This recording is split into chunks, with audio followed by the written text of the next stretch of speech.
মা, এই একটি মাত্র শব্দেই লুকিয়ে থাকে সমস্ত স্নেহ, সাহস আর আত্মত্যাগের প্রতিচ্ছবি।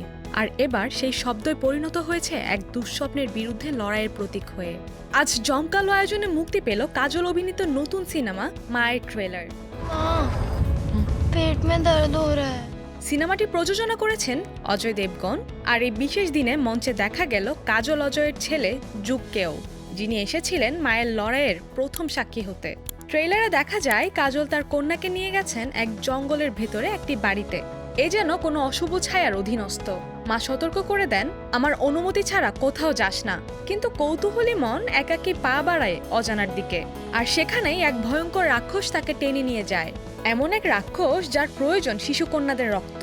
একের পর এক বলি, আর সেই নরকীয় গহ্বরে ঢুকে পড়েন এক মা তার মেয়েকে ফিরে পেতে। ট্রেলারটি মাত্র 2 মিনিট 24 সেকেন্ডের, तो राक्षस।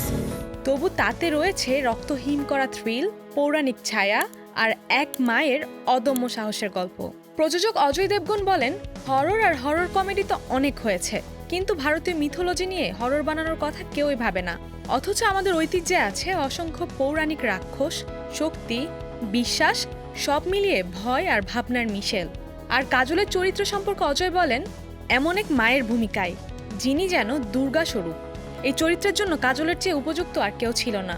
এই গল্প শুধু ভয় পাওয়ানোর নয়, এটা আত্মত্যাগ, বিশ্বাস আর মা সন্তানের অটুট বন্ধনেরও এক কাহিনী।